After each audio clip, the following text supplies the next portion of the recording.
I got so much motherfucking design on right now. Break it down, bring it back, make it clap. I got 3 old thoughts, new block, where that thing. Bitches on my line, and you know. Halo semuanya, kembali lagi bersama saya Noviani. Pada pertemuan kali ini kita akan membahas mengenai analisis struktur modal. Yang pertama adalah definisi struktur modal. Menurut Syariah tahun 2009, struktur modal adalah perimbangan antara pengguna modal pinjaman yang terdiri dari utang jangka pendek yang bersifat permanen serta utang jangka panjang dengan modal sendiri yang terdiri dari saham preferen dan saham biasa. Sementara itu, menurut Martono dan Hajito tahun 2010, struktur modal atau capital struktur adalah perbandingan atau imbangan perdanaan jangka panjang perusahaan yang ditunjukkan oleh perbandingan hutang jangka panjang terhadap modal sendiri. Pembagian dan kebijakan struktur modal. Kebijakan struktur modal merupakan keputusan penggunaan sumber dana utang untuk membiayai operasional perusahaan. Penggunaan utang mempunyai konsekuensi menanggung beban biaya bunga. Semakin besar jumlah utang, semakin besar biaya bunga yang harus ditanggung, sehingga dapat meningkatkan resiko kebangkrutan. Struktur modal pada dasarnya merupakan suatu pembiayaan permanen yang terdiri dari modal sendiri dan modal asing, yang dimana modal sendiri dari berbagai jenis saham dan laba yang ditahan. Kemudian ada rasio struktur modal. Bigram dan Houghton mengatakan struktur modal yang optimal suatu perusahaan adalah struktur yang akan memaksimalkan harga saham perusahaan. Struktur modal dapat dinyatakan dalam rasio debt to equity atau DET. Struktur modal diukur menggunakan rasio utang terhadap modal atau debt to equity ratio, yaitu rasio untuk mengukur besarnya perbandingan utang dengan modal, yang bertujuan untuk mengetahui besaran setiap rupiah modal yang menjadi jaminan utang. Kemudian yang selanjutnya ada struktur modal dan kebijakan perusahaan. Menurut Undang-Undang Asang Ketenagakerjaan, kebijakan perusahaan adalah pengaturan yang ditulis oleh perusahaan yang berisi syarat kerja dan tata tertib korporat. Kebijakan dan prosedur perusahaan ditetapkan untuk menetapkan aturan perilaku dalam suatu organisasi yang menguraikan tanggung jawab karyawan dan pemberian kerja.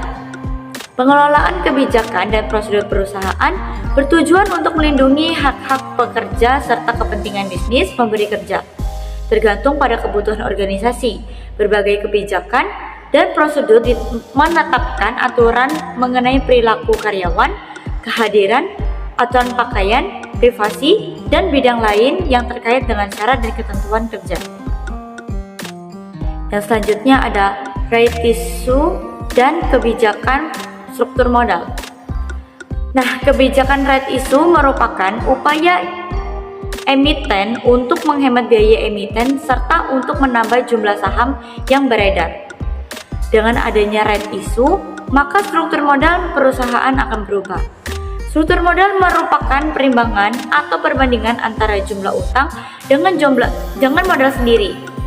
Jika struktur modal perusahaan dirubah dengan menggunakan cara saham penawaran terbatas, akan mengakibatkan jumlah saham yang beredar akan semakin membesar. Yang selanjutnya ada teori struktur modal. Teori ini berpendapat bahwa adanya struktur modal yang optimal yang berarti memiliki pengaruh terhadap nilai perusahaan, yakni bisa berubah-ubah untuk memperoleh nilai perusahaan yang optimal.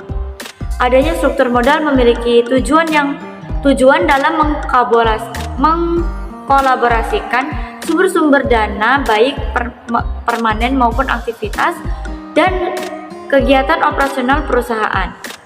Hal ini dilakukan agar perusahaan mencapai nilai yang optimal. Kemudian terdapat beberapa teori landasan untuk melaksanakan struktur modal ini. Ada 5 teori yang perlu diketahui. Yang pertama yaitu teori pendekatan tradisional. Kemudian ada teori pendekatan Modigliani dan Miller, teori trade-off dalam struktur modal, teori pecking order, dan teori asimetri informasi dan signaling. Nah, kemudian ada struktur modal dan sumber dana perusahaan. Struktur modal merupakan hal yang sangat penting bagi perusahaan karena menyangkut kebijakan pengguna sumber dana yang paling menguntungkan. Sumber dana yang nantinya akan digunakan perusahaan untuk operasionalnya dalam mencapai tujuan perusahaan, yaitu untuk memaksimalkan laba meningkatkan nilai perusahaan.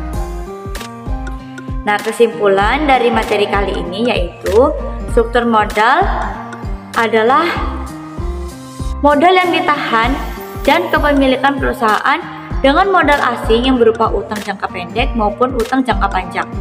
Pengelolaan capital struktur ini bertujuan untuk memadukan sumber-sumber dana permanen yang digunakan untuk kegiatan operasional yang akan memaksimalkan nilai perusahaan. Dengan kata lain, mengelola kapital struktur yang baik mengadakan perusahaan berada dalam pengelolaan keuangan yang baik.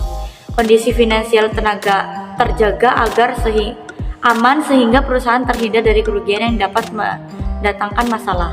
Untuk mempermudah pengelolaan sumber modal, salah satu cara yang dapat digunakan adalah mengoptimalkan proses bisnis dengan menggunakan aplikasi seperti online pajak. Nah, mungkin itu saja materi yang dapat saya sampaikan. Kita akan membahas materi selanjutnya di pertemuan yang selanjutnya. Terima kasih.